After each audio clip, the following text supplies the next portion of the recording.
tapi sangat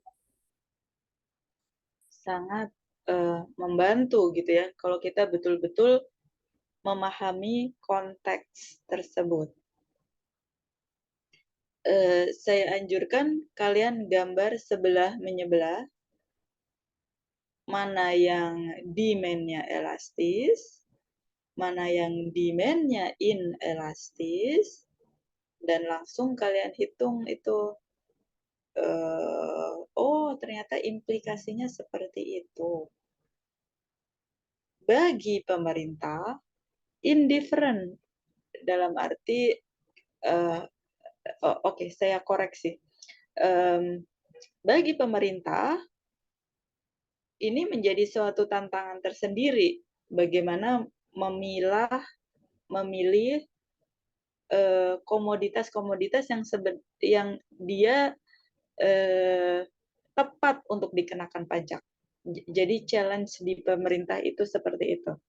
Karena memang berbeda sekali gitu ya. Potensi revenue yang akan diperoleh pemerintah ketika barang-barang itu adalah sifatnya barang-barang yang elastis, makanan pokok, etc., yang intinya ketika harga itu dinaikkan akan berimplikasi besar lah terhadap permintaan, atau ketika konteksnya inelastis. Inelastis itu adalah orang indifferent, mau diberi harga berapa saja dia akan beli, karena memang yang bermain di situ adalah lebih kepada preference, taste gitu ya, lifestyle, atau mungkin justru lebih kepada wellness, orang lebih concern dengan kesehatan, etc. Jadi pertimbangan orang membeli itu bukan lagi dalam konteks harga gitu ya, tapi non harga. Sehingga kita bisa bilang ini menjadi studi yang menarik sekali gitu ya, supaya dipilahkan antara mana komoditas yang elastis dan inelastis. Oke, semoga semua jelas. Nanti kalian bisa cek PR kalian, apakah kalian sudah mengerjakan side by side gitu ya, sebelah menyebelah. Kalau belum, saya anjurkan gitu ya, supaya kalian dapat bedanya. Dan jangan kalian tumpuk-tumpuk, maksudnya ketika belajar memang kita sedikit lebih investasi ya, satu, dan kita benar-benar paham dengan skenario tersebut. Oke.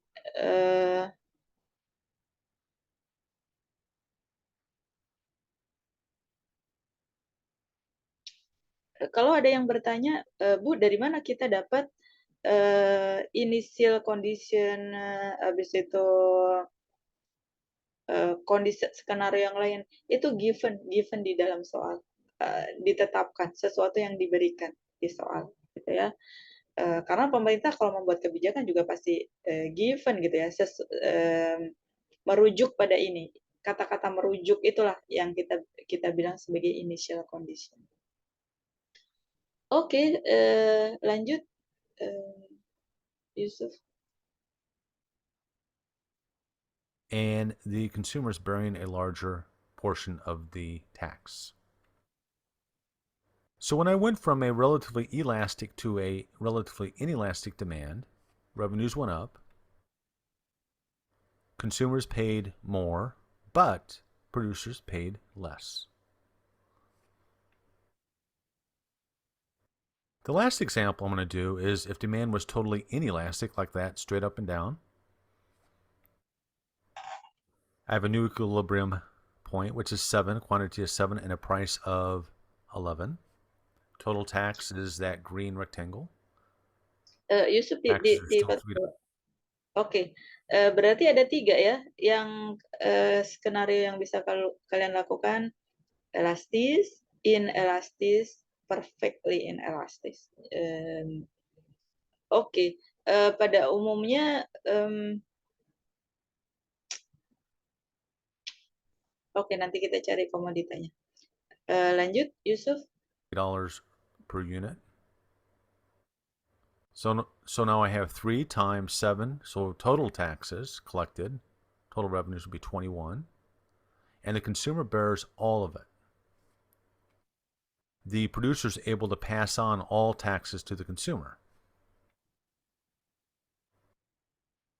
Now, if I put the other tax in for totally inelastic in with the others, and just to review what I did is I started out with demand relatively being elastic, and I changed it to being relatively inelastic. And I showed you how tax revenues went up, and the share the consumers paid went up, and also their total taxes went up. And finally, producers' taxes actually went down as demand becomes more inelastic. If you have questions or even requests for lessons to help you out with economics, put them in the comments section below. And please Yusuf, remember to coba balik yang ke inelastic tadi, yang gambar. subscribe. Perfectly inelastic, mundur sedikit. Oke.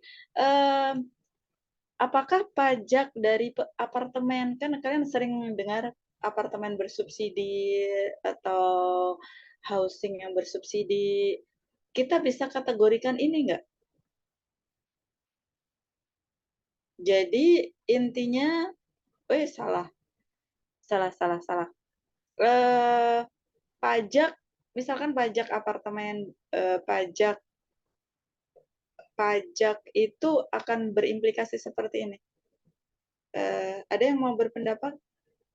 Salsa?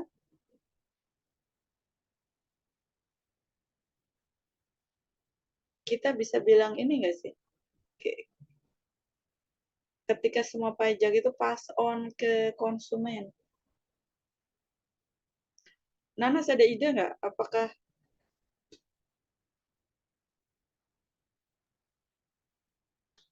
Yang terkait apartemen itu ya, Bu? Pertanyaan saya adalah ketika semua pajak itu pass on, ketika semua pajak itu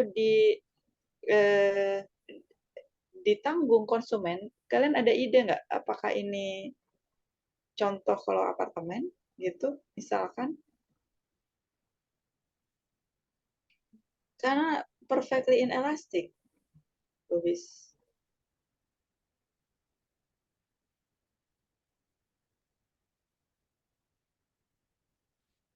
Apakah kategori ini? Jadi yang menjadi pertanyaan kita. Berarti pertanyaan Ibu, apakah apartemen itu salah satu goods dari perfectly inelastic gitu? Iya, karena ketika semua pajak itu memang menjadi beban konsumen gitu kan. Dan salah satu karakteristik permintaan yang inelastik itu adalah apartemen gitu ya. Misalkan seberapapun ya pasti dibeli gitu ya. Hampir dikatakan nggak ada tawar-menawar kalau kita beli apartemen itu given the price. Kalau obat yang dimonopoli, obat-obatan buat penyakit yang kritis. iya, obat buat dimonopoli gitu.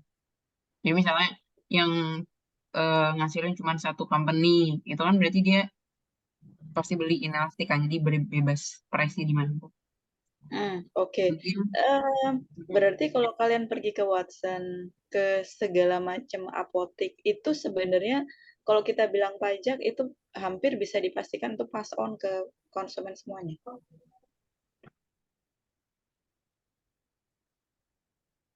Mungkin Bu, kalau dia maksudnya suppliernya tuh cuma satu gitu. Jadi kan ibaratnya bisa aja cost dia tuh kecil banget Bu. Terus dia menjualnya misalnya costnya dia berapa, dia menjualnya 25 kali lipat gitu kan. Artinya kan dari situ dia bukan cuma dapat keuntungan, tapi sebenarnya pajak yang harusnya menjadi bagian dia itu udah diambil, maksudnya udah dibayarkan gitu oleh consumer, karena consumer kan dapat harga sesuai dengan patokan yang dia bikin sendiri. Misalnya dia monopoli nih obatnya gitu. Oke, bisa diterima. Oke. Jadi kita bisa melihat 3 skenario itu ya. Kalau misalkan konteksnya adalah bahan baku elastis, konteksnya itu adalah elastik konteksnya bahan baku, inelastik itu adalah konteksnya yang segmented good gitu ya, boleh jadi beras tapi dia adalah premium price. Habis itu yang konteksnya adalah memang lebih eksklusif gitu lah ya, obat dan sebagainya. Oke, kalian sudah clear 100%. Saya harap ini oke banget.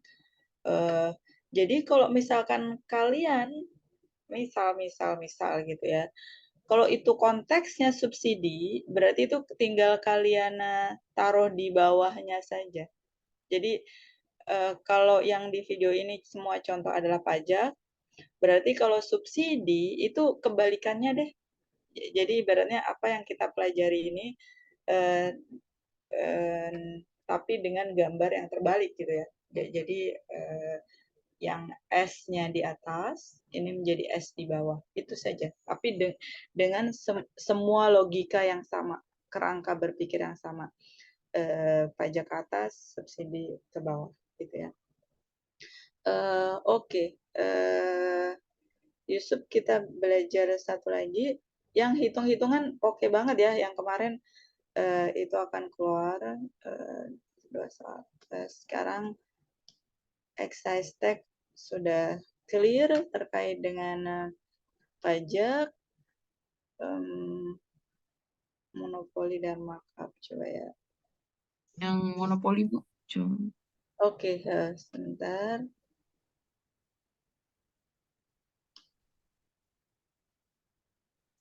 Sekarang terkait dengan monopoli dan markup, gitu ya.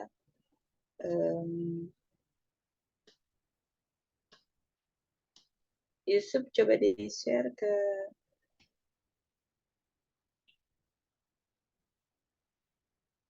linknya, saya taruh di chat Yusuf.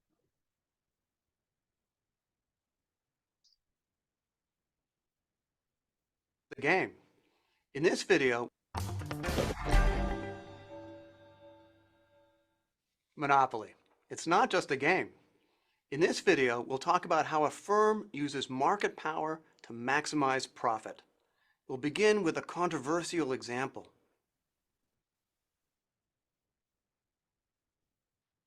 This is the AIDS virus. Worldwide, it has killed more than 36 million people. In the United States, however, AIDS is no longer the death sentence that it once was. Beginning in the mid-1990s, death rates from AIDS began to fall dramatically with the introduction of new drugs, such as Combivir. These new drugs are great, but they're expensive. And they're expensive not because it costs a lot to manufacture these drugs.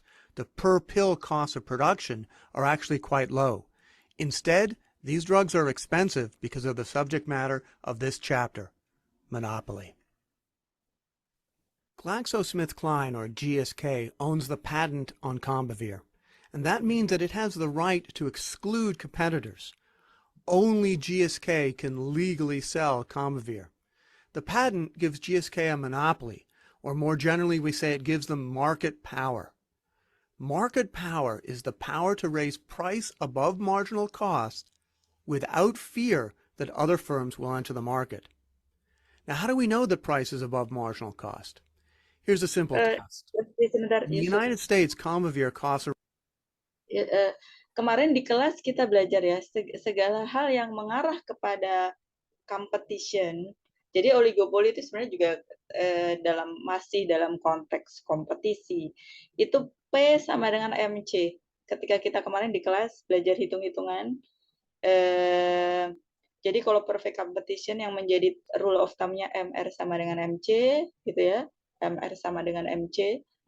Dan ketika terreduksi lagi, artinya ada sedikit player saja gitu ya, tidak full monopoli tapi tidak juga full perfect competition,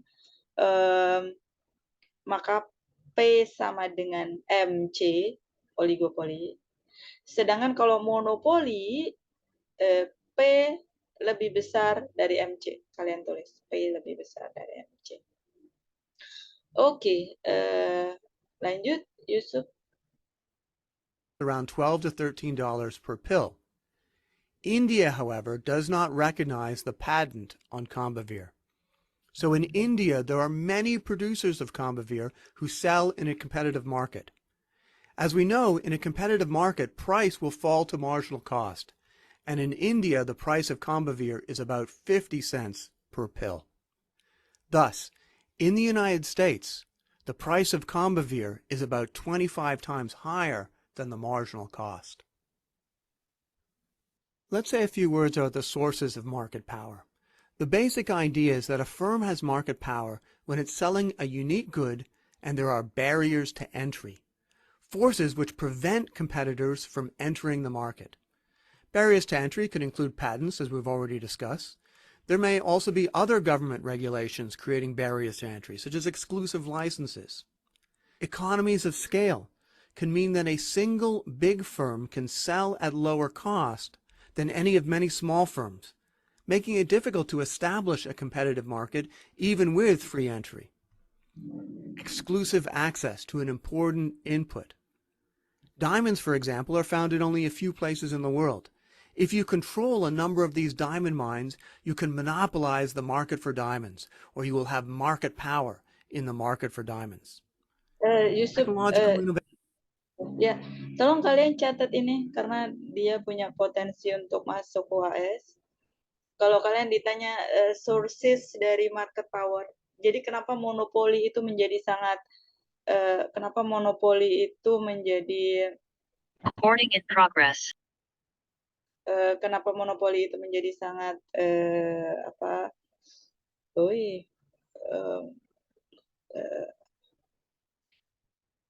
bukan sesuatu yang setiap orang punya kapasitas untuk masuk di dalam pasar tersebut, gitu ya. Jadi kalau ditanya sources dari market power yang bisa menjadi barriers to entry, yang bisa menjadi penghalang untuk masuk ke dalam pasar, itu paten, jelas lah ya, paten. Coba kalau kalian ingat paten, kalian terbayang apa? Kemarin mungkin 6 bulan yang lalu atau di awal tahun ya, sambal burudi, sambal merah burudi. Saya tidak tahu apakah ini cukup memonopoli ya, karena kasusnya sambal, boleh jadi tidak gitu ya, dalam arti boleh jadi paten ini memang benar-benar sangat eksklusif lah, boleh jadi terkait dengan drone gitu ya, pembuatan hal-hal yang memang sangat-sangat highly eksklusif gitu ya. Government regulation other than patent, okay. Karena pemerintah membuat restriksi pada umumnya lebih karena concern dari safety, concern dari segala hal yang terkait dengan operasional dari perusahaan tersebut. Economic of scale jelas gitu ya. Kalau kita bicara electricity industry, kita bicara gas industry, ketika kita bicara nuclear industry, yang pada umumnya itu adalah sektor-sektor yang membutuhkan skala ekonomi tinggi. Eksklusif akses terhadap important input jelas gitu ya. Karena kalau kita bicara gas, berarti ada dua hal, apakah itu LNG, apakah itu gas alam, atau kita dapat gasnya somewhere gitu ya, negara-negara tetangga.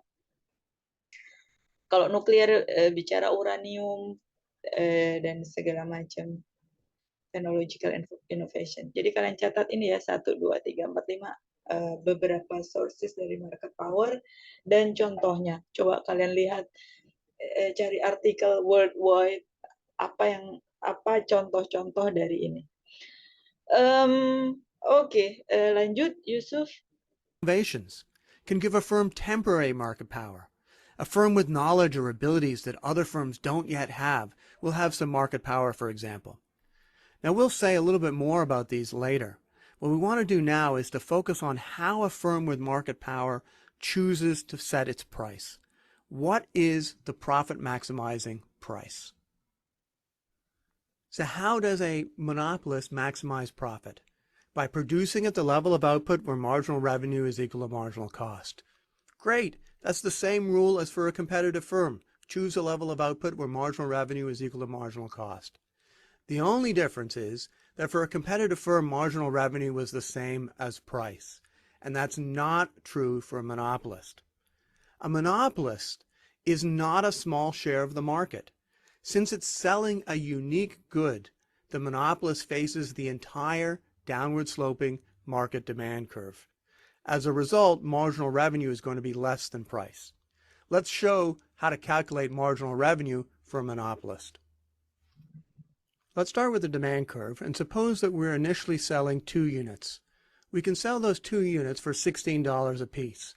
Total revenue, therefore, is $16 times 2 units, or $32.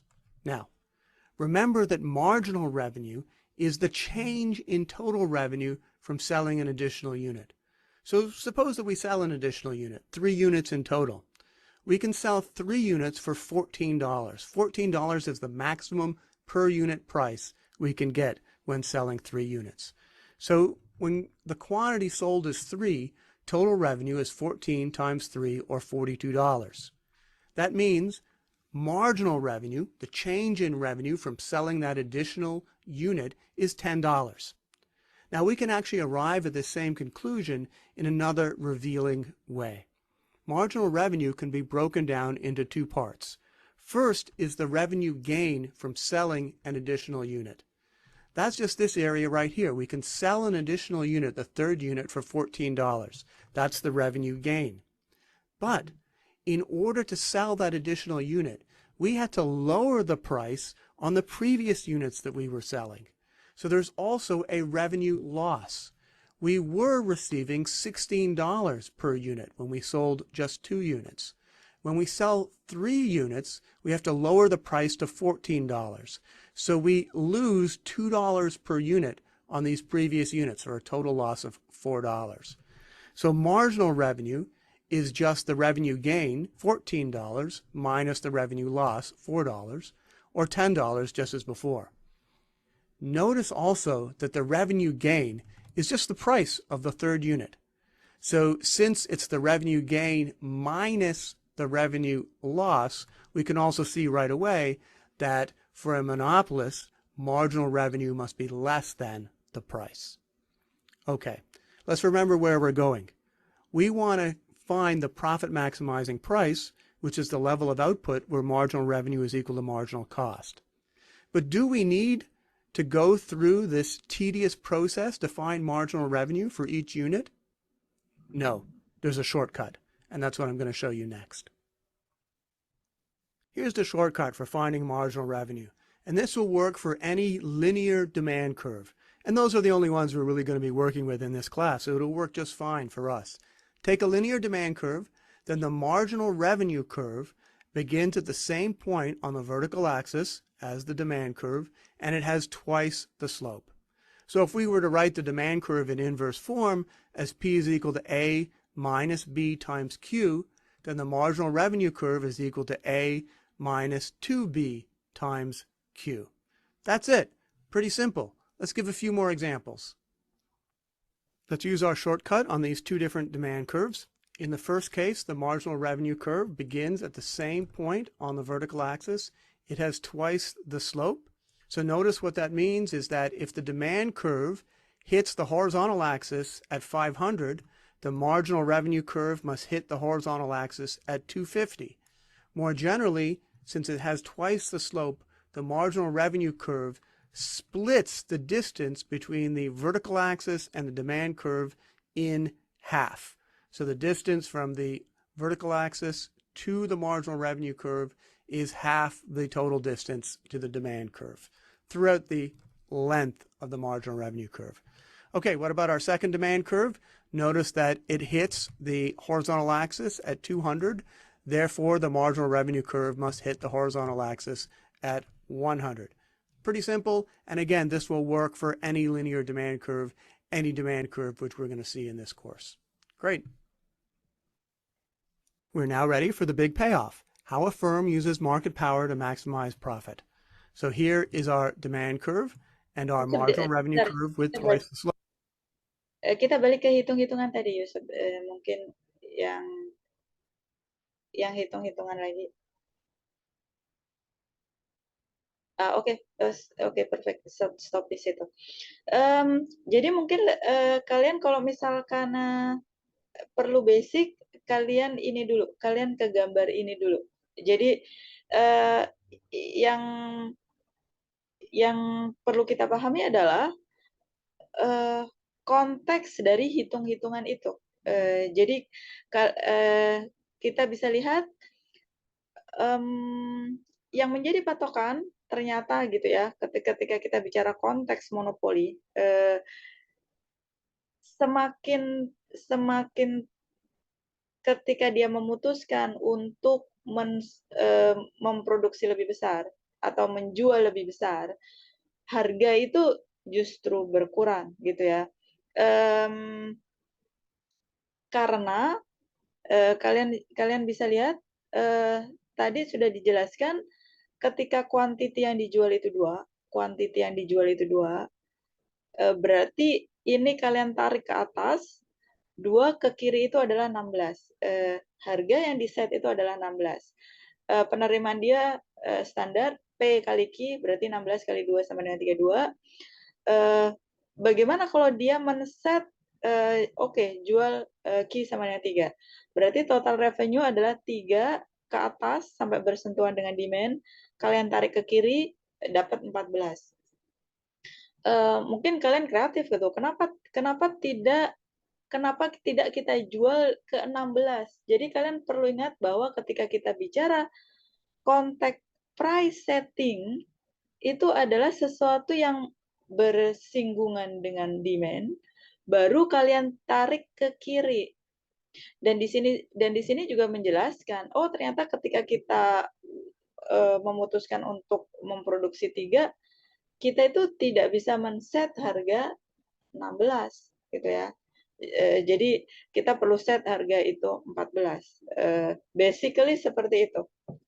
Bahwa mungkin kita berpikir yang lain gitu. Wah, kalau harganya segitu kita jual lagi yang lebih tinggi lagi.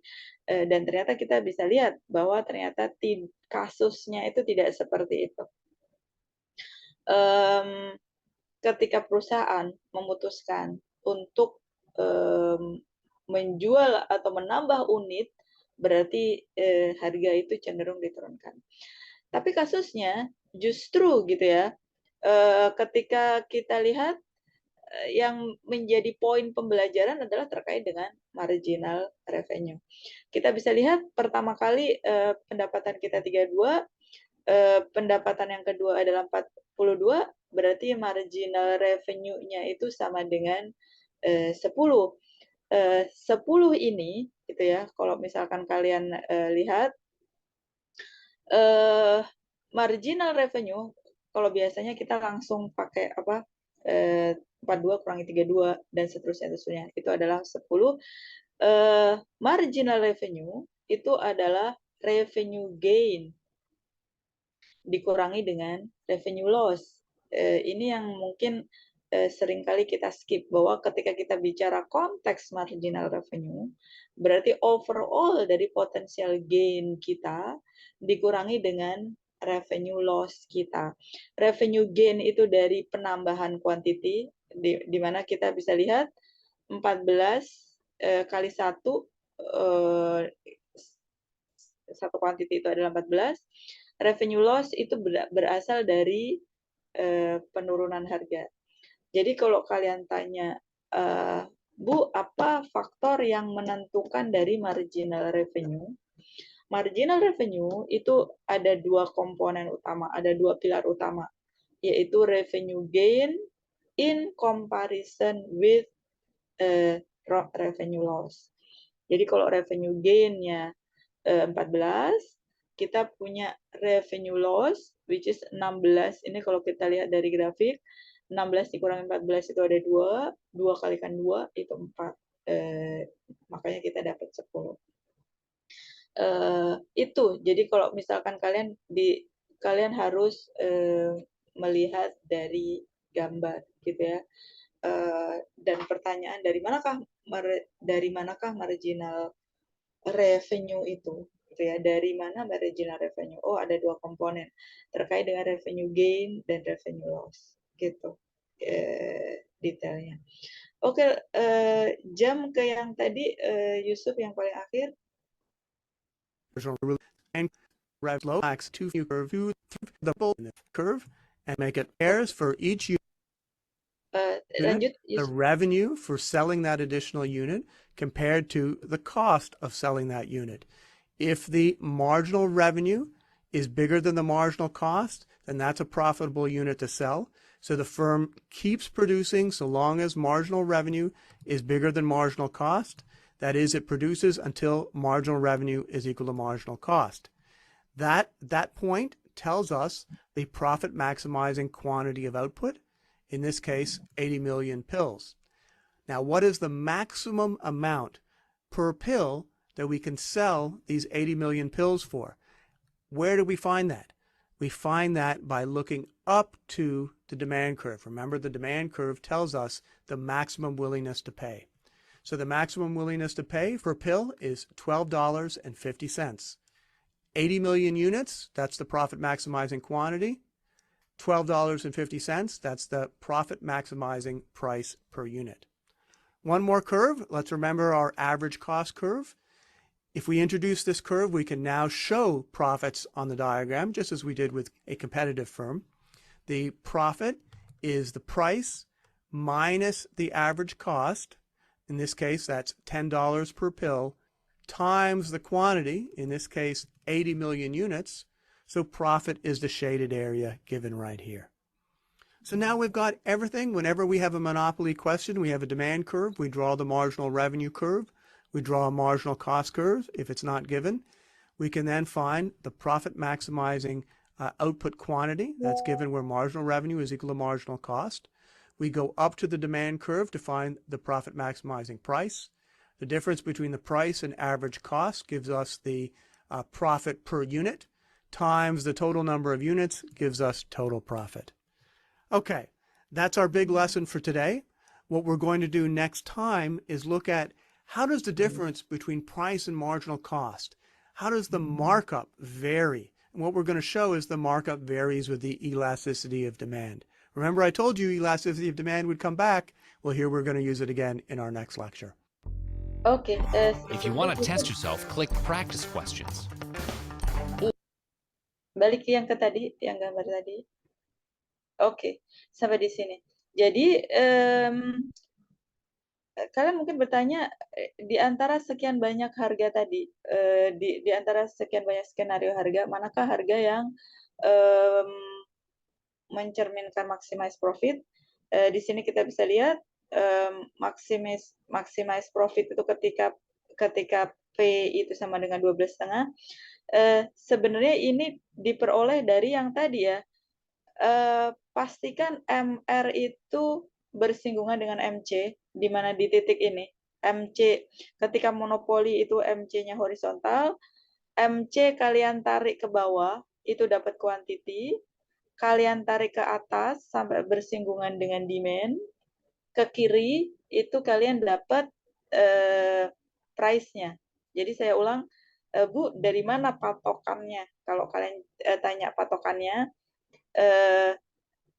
berarti kalian harus ingat demand, ada kurva demand, ada kurva marginal revenue, dia itu adalah half-nya, setengahnya, gitu kan.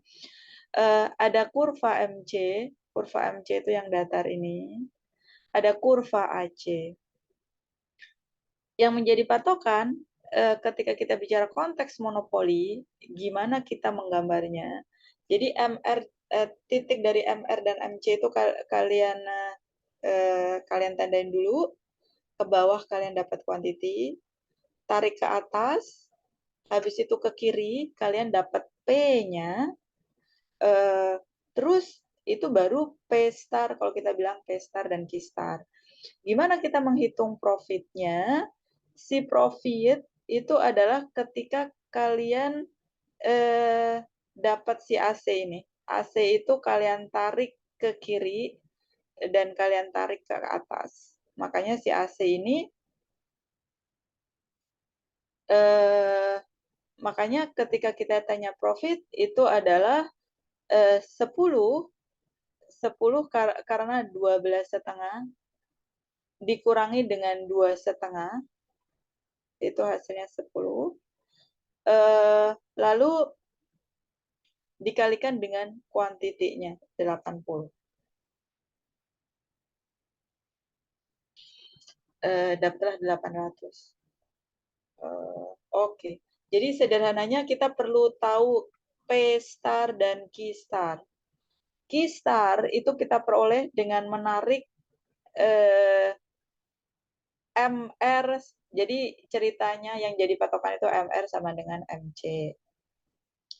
Kita dapat yang ini nih. Habis itu kita tarik ke bawah dapat quantity. Kita tarik ke atas ke kiri dapat P. Itu P star, Q star. Menentukan profit berarti satu lagi garis yang harus kalian tarik yaitu AC-nya dari average cost-nya itu ke kiri dapat 2,5. Oke, semoga cukup jelas. Kalian bisa gambar.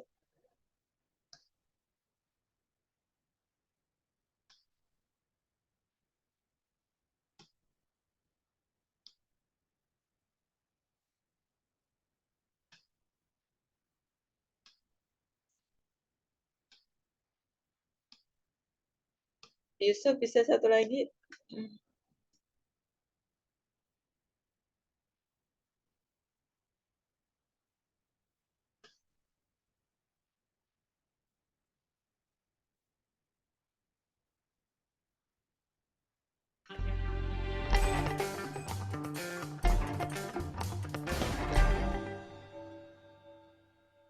In a competitive market, we know that price is equal to marginal cost in equilibrium. In a market with a monopoly, we now know that price will be greater than marginal cost. But how much greater? What determines the markup? What we're going to show in this talk is that the monopoly markup depends upon the elasticity of demand.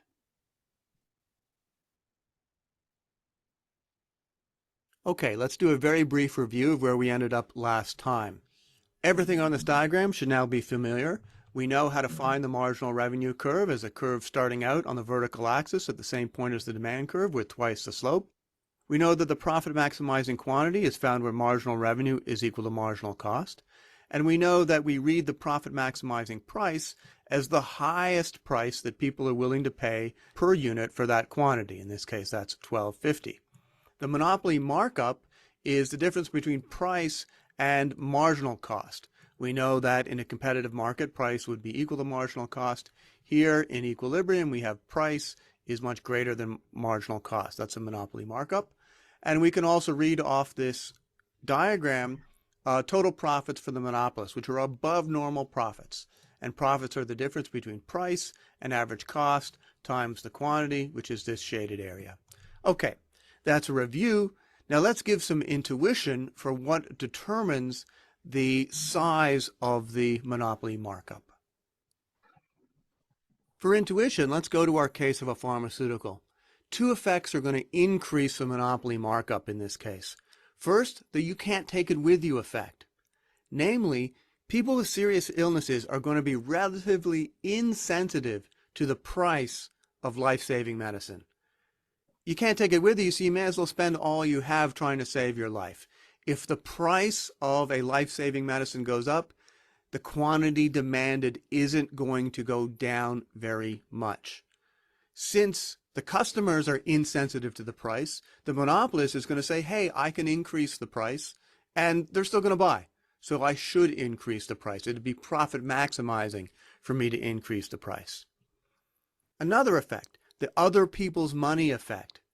If somebody else is paying for the medicine, the user, the consumer, is going to be less sensitive to the price. And we know for pharmaceuticals, often the insurance company or Medicaid or Medicare or a government program, they're going to be paying for the pharmaceutical so that the person who is demanding the pharmaceutical, they're not paying the price, So even when the price goes up, they're still going to ask for the pharmaceutical. The quantity demanded isn't going to go down very much.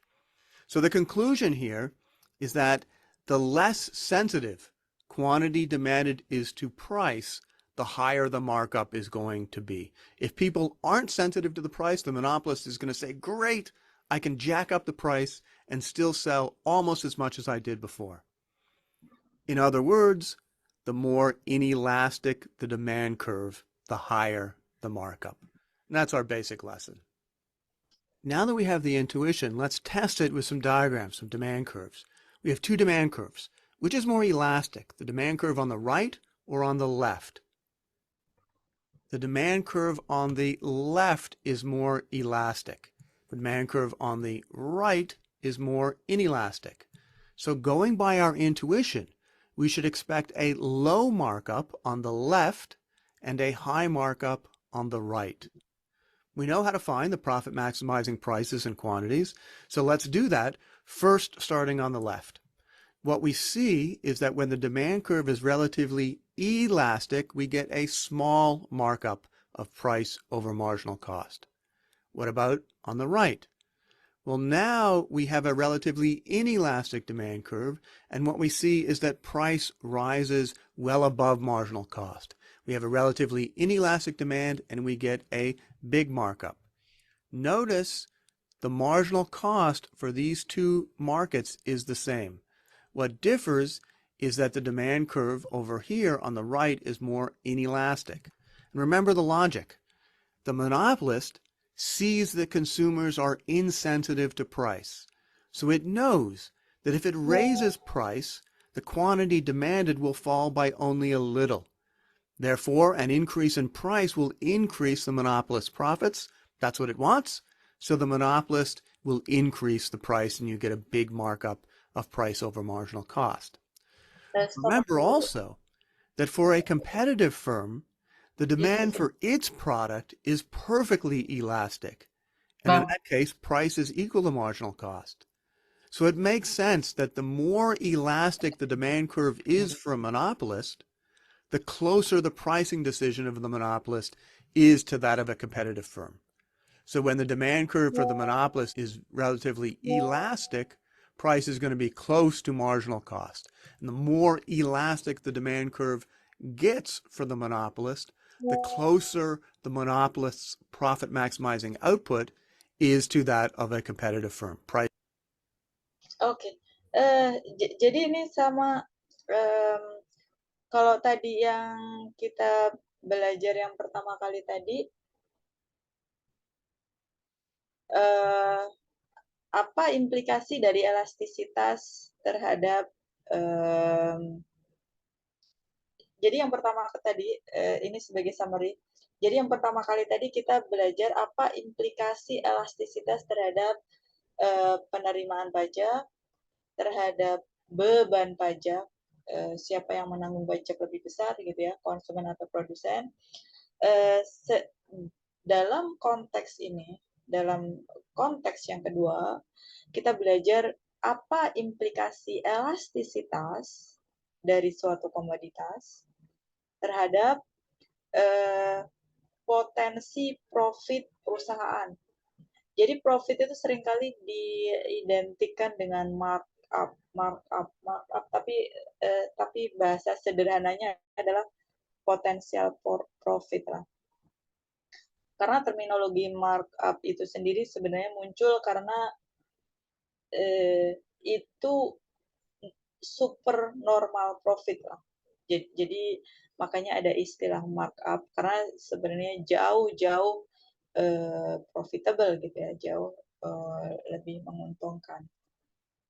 Jadi di sini kita lihat bahwa implikasi dari elastisitas ketika komoditas itu lebih inelastis, maka potensi perusahaan itu untuk mendapatkan super normal profit itu menjadi lebih besar. Dan kalian perlu familiar di dalam konteks mikroekonomi. Profit itu dinotasikan dengan markup. sesuatu yang jauh-jauh lebih besar daripada harga yang seharusnya, gitu ya. Jadi kalau misalkan ada pertanyaan bagaimana implikasi dari elastisitas permintaan terhadap potensi profit perusahaan, jawabannya yang ini. Jadi kalian jangan mix, kalian jangan tercampur dengan yang kita bahas sebelumnya. Yang dibahas sebelumnya, apa implikasi elastisitas terhadap penerimaan pajak negara dan distribusi dan pengenaan pajak pada produsen dan konsumen. Kalau ini adalah implikasi dari elastisitas terhadap potensi profit perusahaan, gitu ya. Semakin dia inelastis, profitnya akan lebih besar. Oke, lanjut, Yusuf. Price gets closer to marginal cost.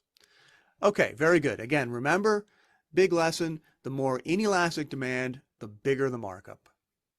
Let's now try to see if we can use our theory to solve a pricing puzzle. I recently looked at some flights on American Airlines, and what I found was that a flight from Washington to Dallas was more expensive than a flight from Washington to San Francisco. Now, there's two things which are puzzling about that. First, San Francisco is obviously much farther from Washington than is Dallas, so you'd expect the costs, fuel costs and so forth, to be higher. Second, the puzzle's even deeper, because the flight from Washington to San Francisco ran through Dallas. In fact, the Washington to Dallas segment of the Washington to San Francisco flight was exactly the same flight as the Washington to Dallas flight. So why would one segment of the Washington to San Francisco flight be more expensive than the entire flight? The answer requires knowing something about how airlines are structured in the United States. Most of the airlines have a hub airport, often near the center of the country, that's dominated by one particular airline. In the case of American Airlines, it's Dallas. In the case of United, it's Chicago. Northwest dominates Minnesota, St. Paul, and so forth. What this means is that if you want to find a Dallas at a convenient time, you're much more likely to find a good flight on American Airlines than on another airline. And if you want to fly to Minneapolis, St. Paul, it's going to be much more convenient to fly Northwest and so forth. Okay. Does that give you any ideas about solving the puzzle? Think about someone flying from Washington to Dallas. What options do they have? Not many. There are few substitutes. And few substitutes means inelastic demand. Now think about someone flying from Washington to San Francisco. What options do they have? Well, they have lots. They could fly through Chicago, or they could fly through Denver or Minneapolis, St. Paul, or they could fly direct. There are many more good options of flying from Washington to San Francisco, since San Francisco isn't a hub city. So what do we see? Well, we see that the demand for the Washington to San Francisco flight is going to be relatively elastic, and the demand for the Washington to Dallas flight is relatively inelastic. And what our theory tells us is that with the elastic demand, we get a low markup. With the inelastic demand, we get a high markup. So the theory is completely consistent with this pricing puzzle and explains the puzzle. Oke. If you want to test yourself, click practice question. Silakan nanti kalian observasi ya. Itu adalah story di US. Bahasa sederhananya, kalau kita bicara pesawat gitu ya, dari saya tidak tahu apakah di kita cukup konsisten dengan konteks yang di US. Jadi bahasa gampangnya dia cuma cerita. Ternyata yang jarak dekat itu jauh lebih mahal pesawat yang ke Dallas, yang which is itu relatively dekat, jauh lebih mahal dibandingkan dia ke San Francisco yang 2 kali lebih jauh, misalkan seperti itu gitu ya. Karena theoretically semakin orang ada option, semakin banyak pilihan, itu akan membuat orang lebih banyak pilihan lah. Jadi tidak terpaku pada satu rute penerbangan. Good question buat kita semua. Apakah misalkan coba ya kalau kalian lihat Garuda Bangka Belitung sama Garuda ke Aceh, Garuda ke misalkan Makassar sama Garuda ke Manado, somehow story yang ada di US itu tidak cukup applicable ketika kita bicara konteks di Indonesia. Karena di Indonesia semua rute unik gitu ya. Kalian nangkep ya idenya.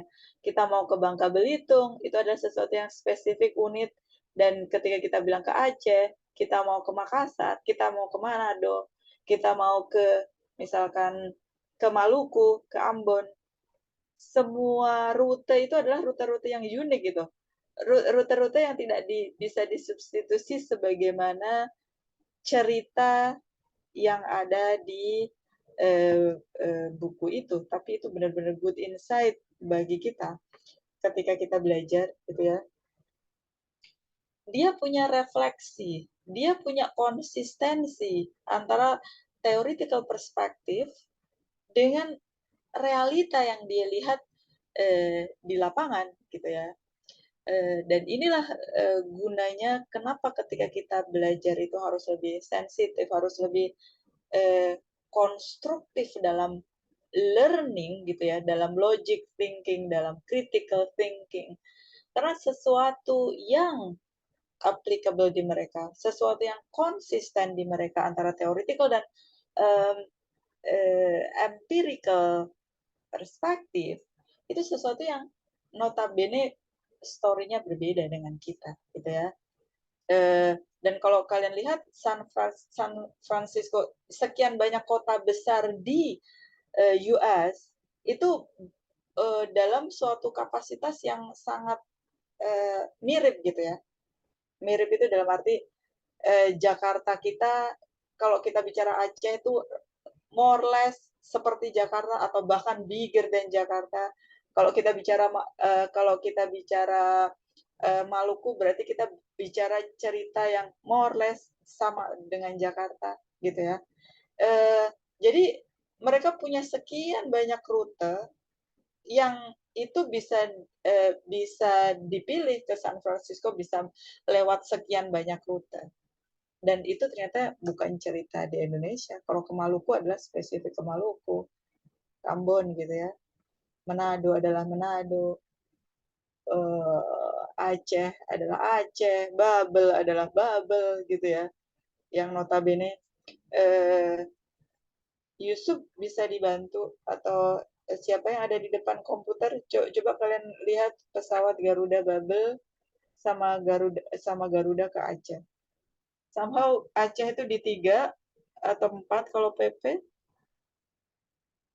Babel itu sekitar 1 sampai 1,5 kalau PP. Bisa share screen Yusuf untuk sebagai take away dari proses pembelajaran kita bahwa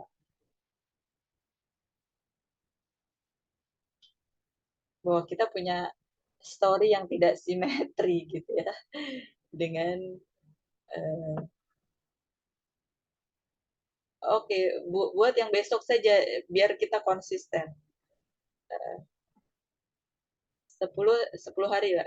Coba berapa tanggal pulang?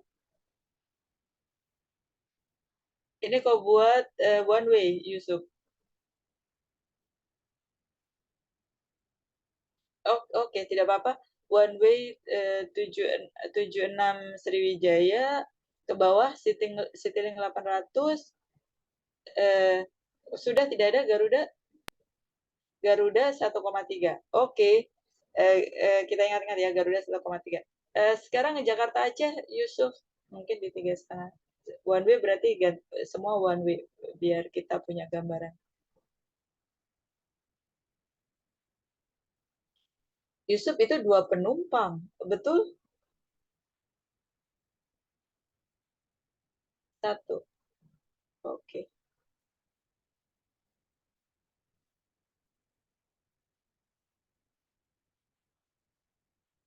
sekitar Citylink 3, 2,93, ke bawah lagi Citylink 3, Garuda. Yang ke Aceh hanya Citylink. Aceh hanya Citylink. Supaya kita apple to apple, Yusuf. Jadi ceritanya ketika kita bicara armada harus apple. Oke. Manado, Yusuf. Oke.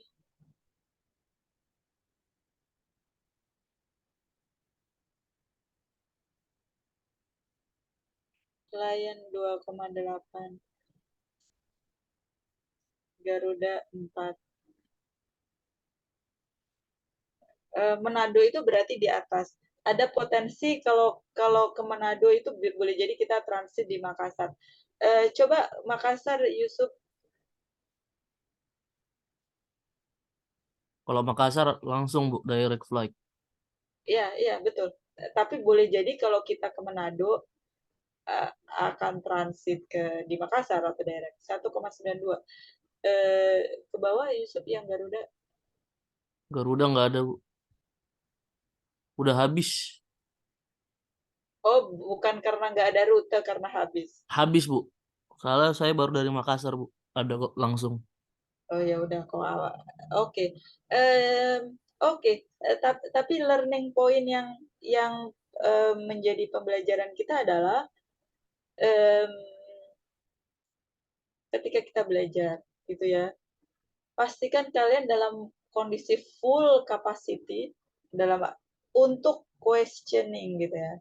Ini yang seringkali hilang dalam proses belajar kita gitu ya. Seringkali kita tidak bertanya, seringkali kita tidak melakukan compare dan kontras, seringkali kita tidak mengkonfrontasikan apa yang kita pahami dengan realita atau melihat koneksi antara teori dan empiris.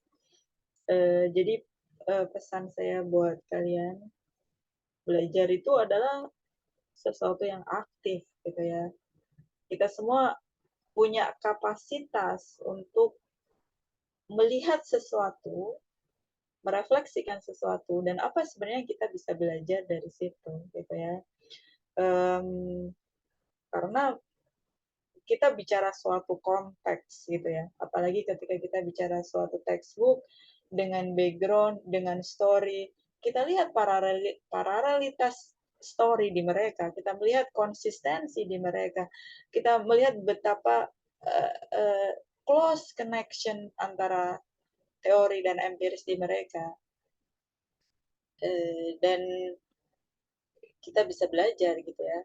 Ada suatu story di sana dan ada suatu story di kita gitu ya, bahwa walaupun kita jaraknya dekat,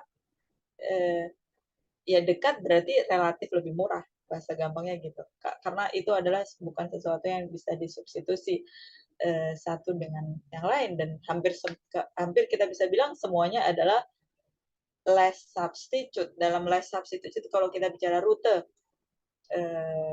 seperti itu. Ada yang sependapat atau tidak sependapat dengan saya? Sependapat saja ya, biar kita cepat selesai. Kalau nggak, iya, kalau nggak sependapat akan lebih ramai lagi nih.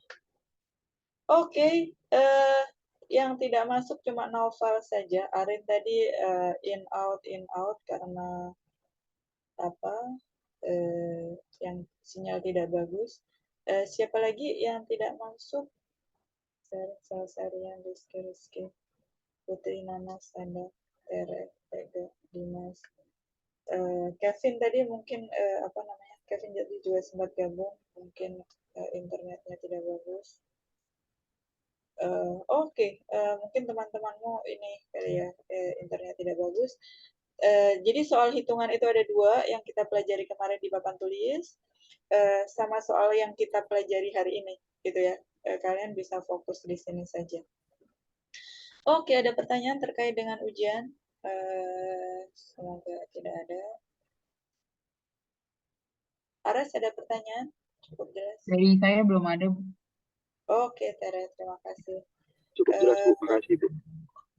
Oke, Yusuf, terima kasih ya sudah berpartisipasi untuk perkuliahan. Dan ini jadi kamera saya on. tapi saya tidak bisa kelihatan. Padahal ini bukan flat ya, maksudnya komputernya dalam keadaan